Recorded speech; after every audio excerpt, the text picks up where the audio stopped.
सकाळचा नाश्ता कसा भरपेट असला पाहिजे आणि सकाळच्या नाश्त्यासाठी काय करायचं सुचत नसेल तर हा ना खमंग आणि पौष्टिक नाश्ता एकदा करून पहा। इकडे बघा ना, दिसायला तो इतका पौष्टिक, रुचकर आणि खमंग दिसतोय ना, तर ह्याची चव अप्रतिम असेल आणि खायला तर इतका छान लागतो ना। घरातल्यांना करून दिलात ना खायला तर आठवड्यातून ना 2 ते 3 वेळा तरी तुम्हाला हा नाश्ता बनवायलाच लावतील। त्यासाठी एक खमंग असा आपल्याला ठेचा बनवायचा आहे। अगदी पोटभरीचा नाश्ता आहे, अगदी दुपारचं जेवण म्हणलं तरीही हरकत नाही। आता ठेचा बनवायचा आहे, त्यासाठी आपल्याला मिक्सर जारमध्ये भरपूर अशी स्वच्छ धुतलेली कवळ्या कवळ्या काड्यांसकट कोथिंबीर घ्यायची आहे। इथे 7-8 मिरच्या मी मोडून घेतलेल्या आहेत। मिरच्या काय फारशा तिखट नाही आहेत, तुमच्या तिखटाप्रमाणे तुमच्या अंदाजानुसार इथे तुम्ही मिरच्या घेऊ शकता। 2 गड्डे लसणाचे म्हणजेच 15 ते 20 पाकळ्या इथे लसणाचे घेतलेले आहेत। लसूण, मिरची, आलं आणि भरपूर अशी कोथिंबीर आणि ना भरपूर असं जिरं घालायचं आहे। 1 इंच आल्याचे तुकडे करून घातलेले आहेत। त्याचबरोबर इथे 2 मोठे चमचा होईल एवढा जिरा घातला आणि असं हे वाटण मी करून घेतलेलं आहे। म्हणजे आपला हा ठेचा आता तयार आहे बघा। पाणी न घालता अगदी थोडंसं मीठ घालून असं बारीक मी वाटण करून घेतलं आहे। आता काय करायचं, एखादी परात किंवा असं मोठं ताट घ्यायचं आहे। त्यामध्ये सुरुवातीला 1 मोठी वाटी मी इथं ज्वारीचं पीठ घेतलेलं आहे। त्यानंतर इथे गव्हाचं पीठ घेतलेलं आहे। त्याच वाटीने 1 वाटी मी गव्हाचं पीठ घेतलेलं आहे, त्याऐवजी तुम्ही कोणतंही पीठ वापरू शकता। त्यानंतर त्याच वाटीने अर्धी वाटी तांदळाचं पीठ घेतलेलं आहे। त्याच वाटीने अर्धी वाटी चणा डाळीचं पीठ म्हणजेच बेसन पीठ घेतलेलं आहे। ही सगळी पीठं घ्यायची। अजून एखादं तुम्हाला पीठ ऍड करायचं असलं तर करू शकता तुम्ही तुमच्या आवडीप्रमाणे, किंवा कमीही करू शकता। घरामध्ये असतील तेवढी पीठं तुम्ही तुमच्या आवडीप्रमाणे घेऊ शकता। सगळ्या पिठांमध्ये मुठभर तीळ घातलं। केलेला वाटण म्हणजे आपला जो ठेचा बनवून ठेवला होता तो सगळा घातला। वाटणामध्ये आपण जिरं घातलं होतं, तरी सुद्धा मी इथे 2 मोठे चमचे परत जिरं घातलं।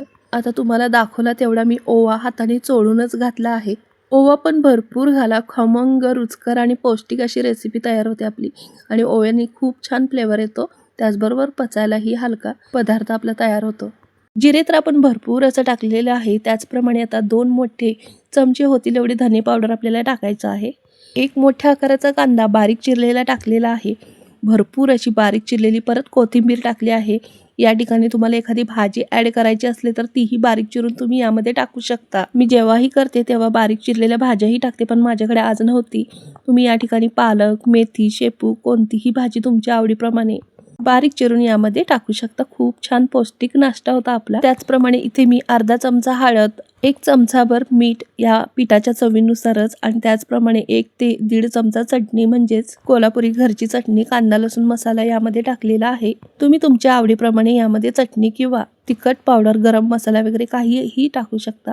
मगाशी ठेचा केला होता त्यातच थोडंसं पाणी घेतलं आणि थोडं थोडं पाणी घालून हे सगळं असं व्यवस्थित मिक्स करून ना असं सैलसर पीठ मळून घेतलेलं आहे। जास्तही आपल्याला हे घट्ट नाही मळायचं, एकदम सैल असं पीठ मळून ठेवायचं आहे, जे कसं व्यवस्थित आपल्याला ते थापायलाही येतं। तुमच्या आतापर्यंत लक्षातही आलं असेल, आज आपण धपाटे किंवा ह्याला खमंग असे थालीपीठ म्हणू शकता। आमच्याकडे ह्याला धपाटे बोलतात, काही ठिकाणी थालीपीठही बोलतात, दोन्हीही एकच आहेत। ते गावानुसार बोलण्याची पद्धत वेगळी असते। तर तुमच्याकडे याला काय बोलतात ते नक्की कमेंट करून सांगा। त्याचबरोबर ही रेसिपी कोणत्या भागातून, शहरातून, गावातून पाहताय तेही सांगा। पोळपाट घेतला आहे आणि स्वच्छ हा रुमाल घेतलेला आहे। एखादं कापडही घेऊ शकता तुम्ही स्वच्छ। छान असं कापड हे भिजवून घ्यायचं आणि केलेलं आपण जे पीठ आहे ना, असं गोल आकारामध्ये ना थोडंसं पाणी घालून थापून घ्यायचं आहे। जेवढं पातळ, घट्ट, लहान, मोठे तुम्हाला आवडतील त्या पद्धतीने, आणि त्याला ना होल पाडायचे आहेत, छिद्र पाडायचे आहेत, म्हणजे कसं आपल्याला ते सगळ्या बाजून व्यवस्थित शेकवता येईल तेल सोडून। त्यामध्ये तवा गरम करून घ्यायचा आहे। तव्यावरही तेल, तूप किंवा तुम्ही लोणीही वापरू शकता तुमच्या आवडीनुसार। सुरुवातीला तेलच टाका पण धपाटा छान भाजण्यासाठी। थालीपीठ किंवा धपाटा छान व्यवस्थित भाजला की नंतर वरून तुम्ही लोणी, तूप तुमच्या आवडीप्रमाणे कितीही लावू शकता। तव्याला तेल लावल्यानंतर थापलेला तो धपाटा हे रुमालासकट घ्यायचा आणि अशा पद्धतीने आपल्याला त्यामध्ये शेकायला टाकायचा आहे। आणि ना बघा, तो रुमाल ना उचलताना थोडंसं त्याला पाणी लावायचं, म्हणजे अलगद असा हा रुमाल निघतो। जसं की व्हिडिओमध्ये दाखवल्याप्रमाणे तुम्हीही करा। जर पहिल्यांदा करत असाल, कोणी नवीन असाल, तर पाणी लावल्यानंतर रुमाल सहज निघतो तो। रुमाल काढून घेतला आणि धपाटा दोन्ही बाजूनी तेल लावून ना छान असा खरपूस आणि खमंग मंद आचेवर परतवून शेकून घेतलेला आहे। त्याचप्रमाणे इथे दुसराही धपाटा मी तुम्हाला दाखवत आहे। इथे बघा धपाटे तुम्ही पातळ किंवा जाड तुमच्या आवडीप्रमाणे करू शकता, पण थोडं जाडसरच धपाटे छान लागतात, जास्तही पातळ नाही. तर लहान मोठे तुमच्या आवडीप्रमाणे तुम्ही करून असे थापून घेऊ शकता. धपाटे करण्यासाठी जास्तीचं काहीही साहित्य लागत नाही. अगदी घरामध्ये आहे तेच किंवा घरामध्ये असतील त्या साहित्यामध्ये तुम्ही हे धपाटे बनवू शकता. खूप छान आणि रुचकर होतात. नेहमीच तुम्ही मुलांना भाजी चपाती टिफिनला देता, पण मुलं आवडीने खात नाहीत. त्या मुलांसाठी तुम्ही असे भरपूर पिठं वापरून आणि भरपूर भाज्या वापरून अशा पद्धतीने धपाटे म्हणजेच थालीपीठ करू शकता. यामध्ये काय आहे हे मुलं न विचारता अगदी सहज पटकन खातात, इतके खमंग आणि रुचकर लागतातच. आणि खरं तर मुलांना कळणार सुद्धा नाही.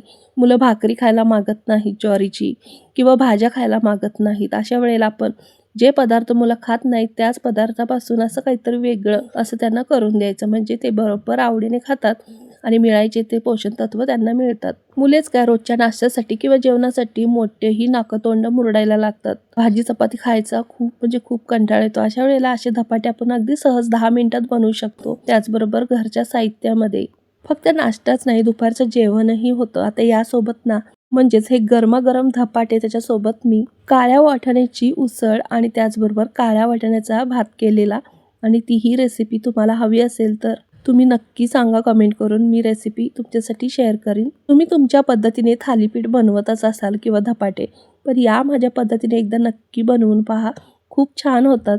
दही, धपाटे आणि काळ्या वाटाण्याची भाजी, काळ्या वाटाण्याचा भात, असं मस्त असं जेवण झालंच. धपाटे बनवण्याची तुमची कोणती पद्धत आहे नक्की सांगा.